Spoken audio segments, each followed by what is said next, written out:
It was a very, very solid concert. 10 out of 10 would go again. It was good, everyone. How you been?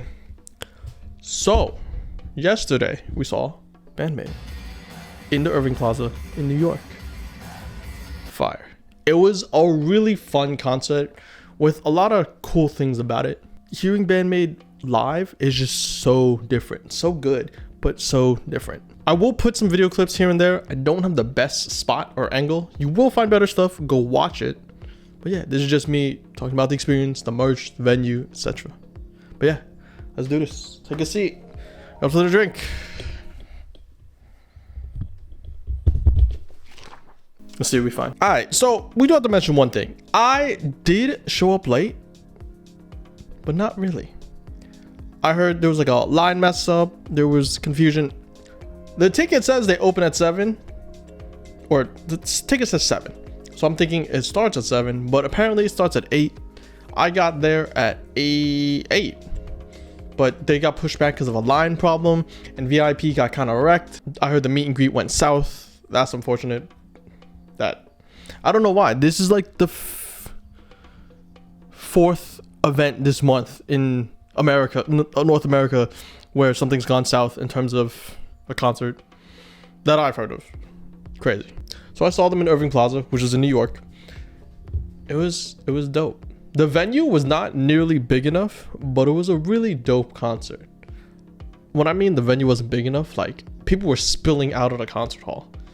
Normally that don't happen, but it's cool. It was still a really good show. In terms of position, like if this is the place, this is the stage, I'm like here. Strangely enough, I had a really good view because of the angles I was at. I could see at least one member at a time.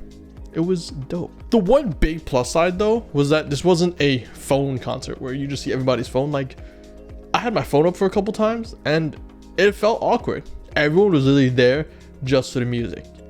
And I haven't had that in a while. So that was actually really solid.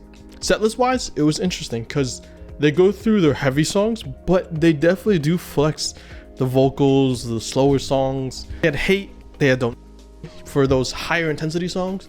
But then you still have things like Dragon's Cry, and Daydreaming. I feel like Daydreaming is such a flex in a complete opposite direction. It changes tempo, changes the vibe. So definitely there's some really solid, slower sections. I do perform Choose Me. I love Choose Me. I think Choose Me is a really standout song of theirs. It's good, it's solid, and it's just different. The beginning build up, the cutoff at the end, the instrumental, it's just solid. I am a little bummed that they didn't perform Influencer. I really like that song. I think it's just a fast, just dive in song that just goes hard the whole way with an amazing instrumental. Like the breakdown is just crazy.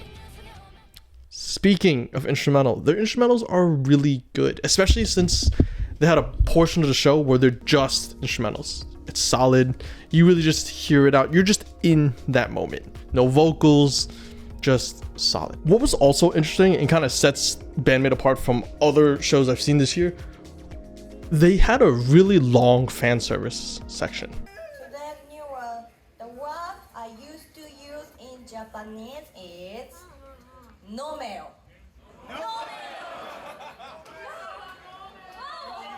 A whole magic moment, a whole fan service. It was solid. And they also threw a banana peel.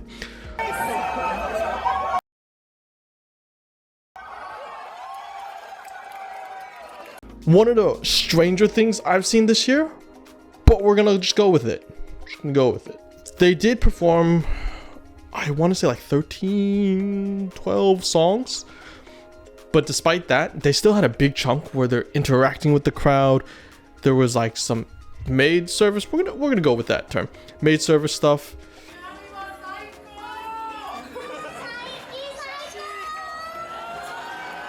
They had conversations. They did some beer chugging, which was interesting. They taught us shop. Like there's a lot to this concert. Okay, I don't know if it's just me, but ever since pandemic, merch hurts so much. So much. Shirts are $45 now. 30 was like, all right. 25 was great. 30 was like, all right. $45 to $40 for a shirt. Between keychain, this shirt, that shirt, it was $150. I don't know if he overcharged me. I feel like he might have. But if he didn't, still, it's $150. It's a little heavy. I was debating the hoodie. The hoodie looks relatively comfortable, but I'm not wearing a hoodie in a concert. It's just too warm. Quality wise, both shirts feel pretty solid. Both have tour dates, which I appreciate. Majority of their stuff had tour dates, which I think is what makes tour merch good. Gildan, so it is what it is. It's relatively comfortable. I do like the design they went with. They went with like an anime-esque design. It was cool. I like the art. I think it's really well done. Despite the price, it looks really solid, really cohesive.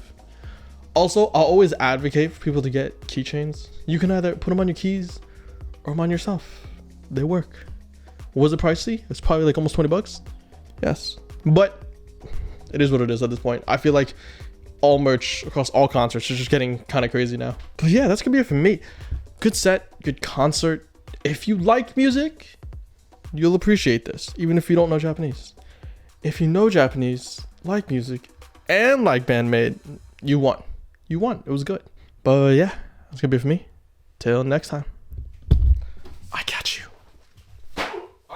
This book is so falling apart. It's ridiculous. I need this fixed.